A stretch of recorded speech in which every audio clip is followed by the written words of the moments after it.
Thank you. Thank you for this invitation to address this event. When I received the invitation, I must admit, I had never heard of you. I'm really sorry about that. And when I think of a university, I think of what academics think about. Classrooms, labs, research publications, and we take for granted the amazing work that you do. And I owe you another apology for that.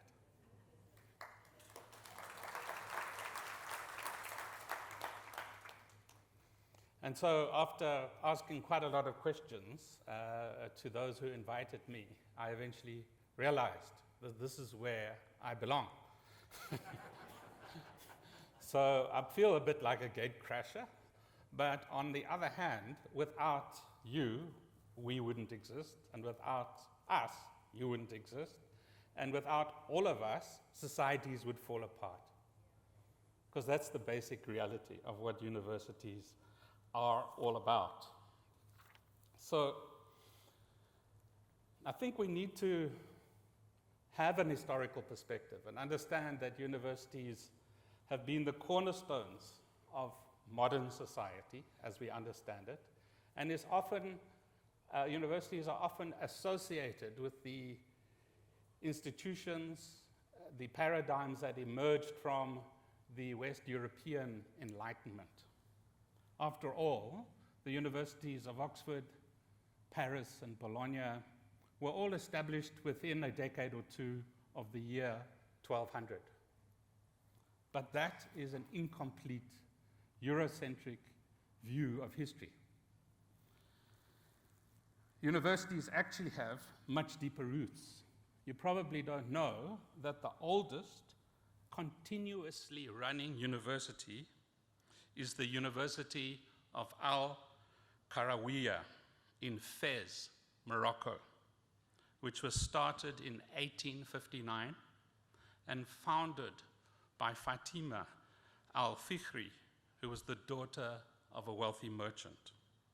It took 18 years to build the campus, and it is still there, and it is still functioning. And then, of course, there is the great Library of Alexandria, which was effectively a university, and it was started in 295 before the Christian era and burnt down in 400 AD, followed by the public stoning of one of the greatest women scholars Africa has ever known, Hypatia, in 1415 AD. Coming back to the universities of Paris, Oxford, and Bologna, these three universities represent the three main traditions in the university movement that we know in the modern world today. Oxford is associated with the generation of universal knowledge and the education of a worldly elite that also became the rulers of the world during the colonial era. The University of Paris is very different. The University of Paris tradition is about research and operation focused on the city of Paris.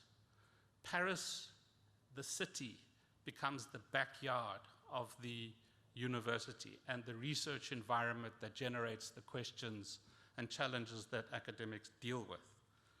And the University of Bologna was set up by rich merchants who realized that it was necessary to train the business elites that would build the businesses that would become the foundations of what eventually came to be called the modern capitalism.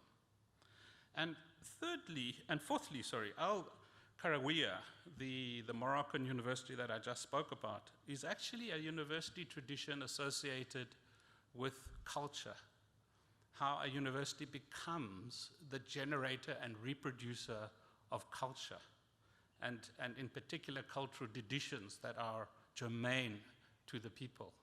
And that's quite an important challenge when we think about African universities in the context of a decolonial mission, where we're trying to find ourselves as Africans in the world today. That university, for example, was the heartbeat of the great city of Fez that was founded in the 9th century and in 1170 was the largest city in the world with 200,000 people. The world, of course, has changed fundamentally in every possible way since the founding of the university movement back in 1200, and before that in the African context. And at every historical turning point, almost without exception, the intellectual ferment that resulted in new visions of the future originated in these institutions. And today is no different. No one is going to doubt that we, as a species, we as a world, are facing a very serious set of multiple interconnecting and interdependent crises, quite often referred to these days as the Polycrisis. I published a book in 2012 that explored this term, and last year the Financial Times announced it as the word of the year. So what is the polycrisis that I was asked to speak about? It's really a set of nested crises: ecological, which we, in particular, climate change; social, in particular, inequality; economic, in particular, post-financial crisis, post-COVID, we around the world are struggling to find a new growth path; and finally, institutional, as our institutions crumble, as states become less relevant, as new forms of doing business start to emerge. But above all, we built a modern world that depends on the extraction and combustion of a resource that is not just starting to run out, but it releases a greenhouse gas that is resulting in global boiling.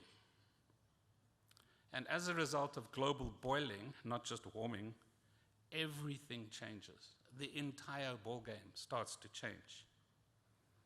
Now, you as managers of a gigantic set of national infrastructures that are the absolute core of what it takes to build the intellectuals, the leaders, the activists, the organizers of tomorrow, those infrastructures that you in this room are responsible for will appreciate more than anybody else what I'm going to say next. No matter what kind of science you adhere to, there is, without a doubt, a scientific consensus that unless the human species addresses the climate crisis and fundamentally changes the way we design, build, and operate our infrastructures, we don't have much of a future. And let's boil that down in practice. I have spent the last 9 years on the board of the Development Bank of Southern Africa, the last few as the chair of this board, and my term ended at the end of September. And that's where I really learned to appreciate, as somebody not trained in finance, not trained in economics, trained in the social sciences, came to appreciate what you take for granted on a daily basis, which is what it takes to finance, to build, to operate sustainably the infrastructures we all depend on for daily life.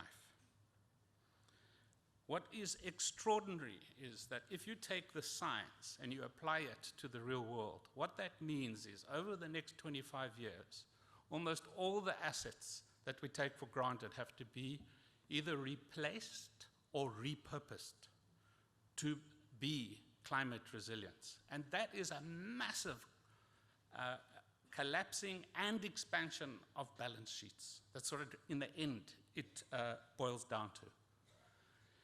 We're currently over 50% urbanized.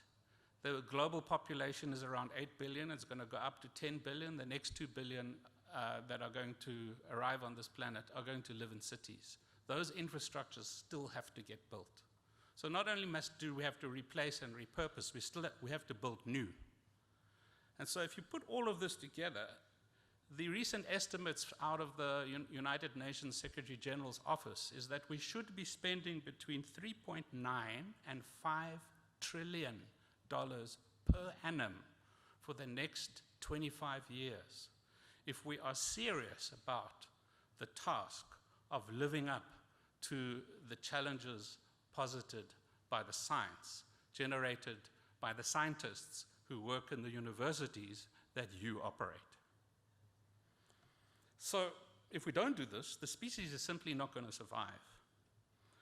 A world that heats up beyond 3 degrees becomes uninhabitable in large sections, in particular of the warmest countries of the world. People just have to move out. Business as usual could result in the reduction of the global population by up to 6 billion people. So we as a species have an extraordinary survival instinct. We would not be here in these numbers, with these brains, with our sophisticated systems if we didn't have this instinct. We will figure it out. I have no doubt about that. It is being figured out. And where is it being figured out? Well, you know the answer to that, don't you? In the universities of the world. And this will not just be in the labs, classrooms, and academic journals that I know well, but probably as importantly, maybe even more importantly, in practice, as we reinvent the way in which universities are imagined, designed, built, and operated. There is now, as you all well know, a global movement of universities for a sustainable future, with various different names in various different traditions. But basically, it's an extraordinary number of universities who are signing up to become the epicenters of the sustainable world we all hope for. And many of them are combining restructuring their campuses to become green and climate resilient and changing their curricula. Some just do one or the other. But it's both that really matters, which is why I'm so pleased to meet you. What these campuses are doing is anticipating and preparing for a future that is only vaguely imagined, but is definitely going to happen. Imagine the world of those professors appointed in the early 1200s to the new universities in Bologna, in Paris, in Oxford. Imagine the professors in the ancient African universities in Egypt, in Morocco, and also Ethiopia. Imagine the worlds that they were experiencing and imagining. There's absolutely no way that any of them could have imagined that we'd be living in the world of today. It therefore follows that we cannot discount the possibility that the future that is going to have to emerge, according to the science, is going to be very, very different. But what does that look like? The way the campuses are designed, built and operated, becomes the visions of the future, if you like, the evolutionary potential of the present, the seeds of what could happen, becomes what I think the mission of our campuses is all about. This is the historic mission of university, to realize in practice that evolutionary potential of the present and to give substance to the futures we all hope for. Now, one casualty of the polycrisis and this great transition, or great transformation, as some people call it, will be the notion that was really generated by the Western universities, is the notion that there is such a thing as universal knowledge. The notion of a university comes from the proposition that there is a universal knowledge. But whose knowledge is when we talk about universal? And what knowledge do we teach at our universities? We no longer live in a universal world centered around West European culture. We live in a pluriversal world where our knowledge is comprises a multiplicity of traditions. In the African context, we are trying to break away from a set of paradigms that were put in place by colonialism and reproduced through African universities. African universities are trying to craft a new body of knowledge that is appropriate to the African context. And out of that comes pluriversal knowledge. And so we should probably rename our universities as pluriversities.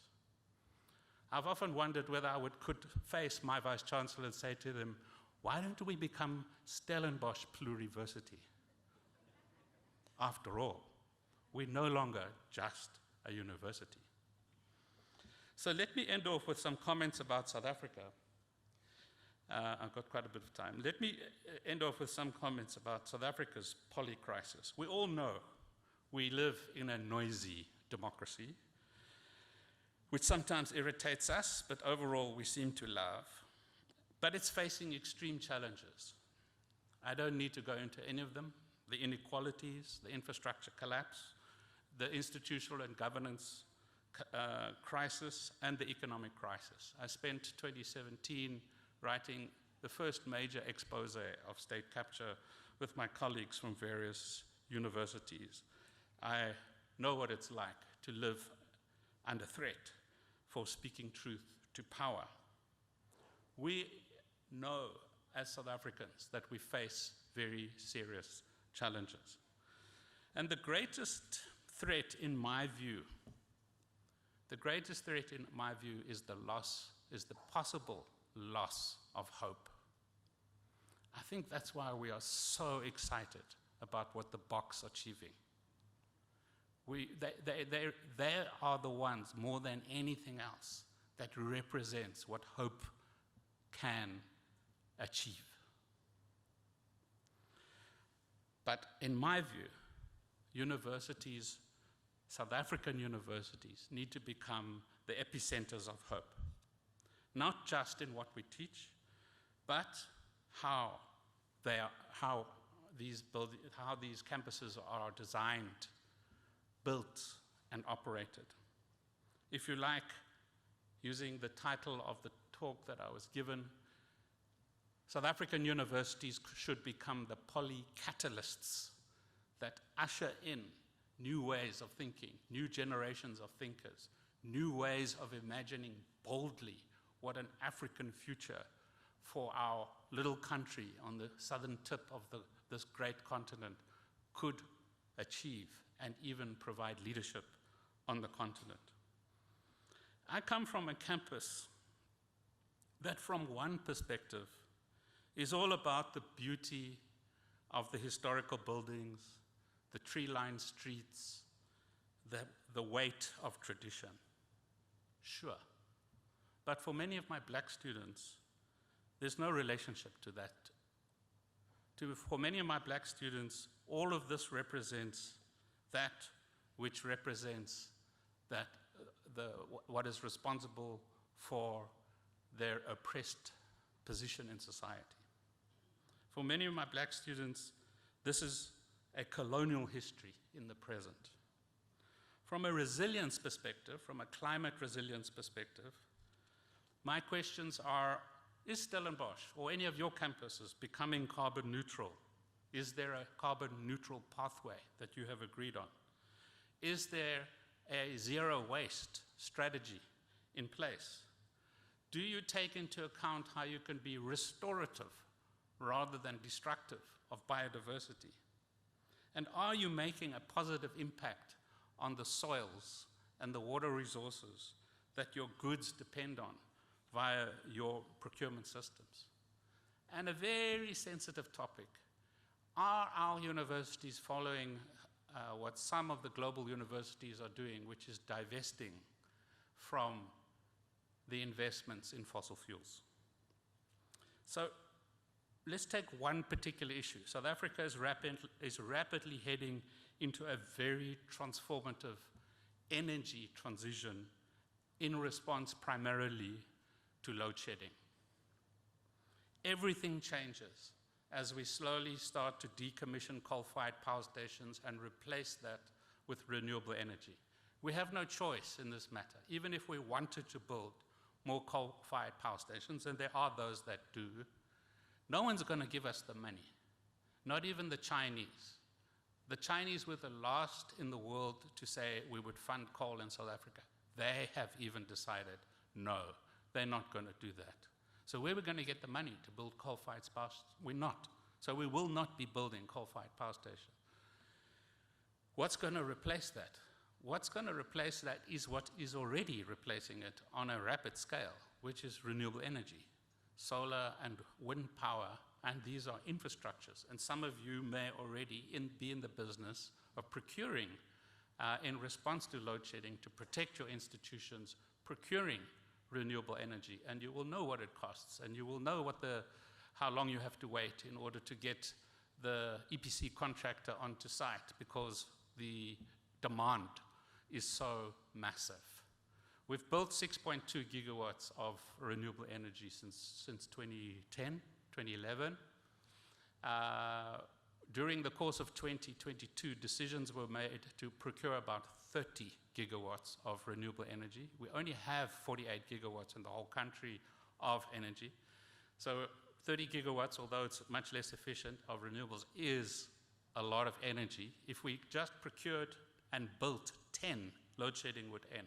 So just to give you a sense of scale.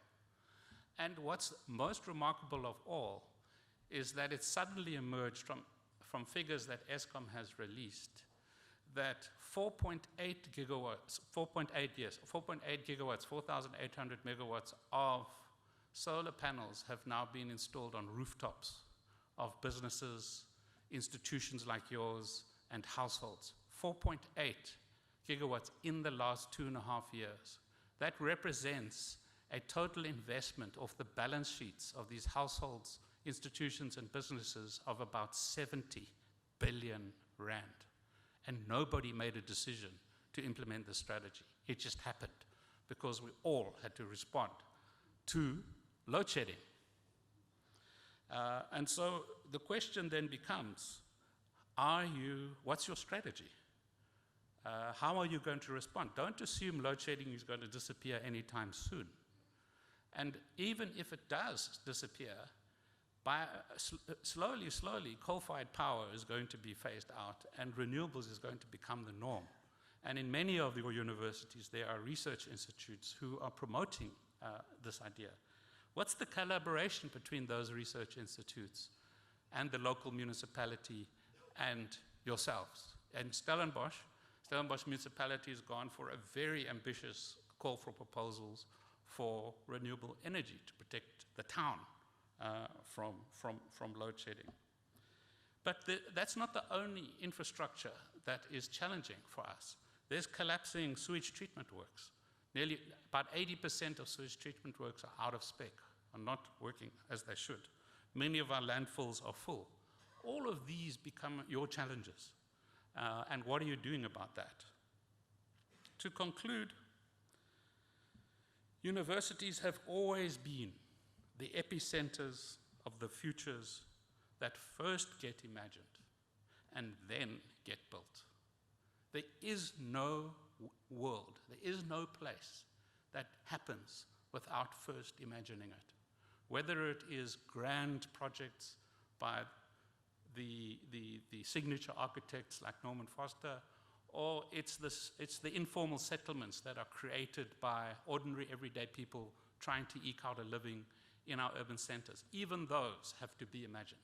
Even those emerged because a family was desperate, imagined a place where they would like to live, imagined getting the scraps of materials that they put together and eventually call home. We, as a species, live in imagined worlds. That is the nature of who we are. We imagine futures, and when we go out and collaborate to make them happen. And I'm struck by how often you have used this word, collaborate. Today is absolutely no exception. The polycrisis is our current context. Many good and bad futures are unfolding. We cannot simply think of the good ones. And how will South African universities become the epicenters of a hopeful, sustainable, equitable South African future? And how do we walk the talk? Not whether, how do we walk the talk? By making sure that our procurement systems contribute to that future rather than undermine it. Thank you very much.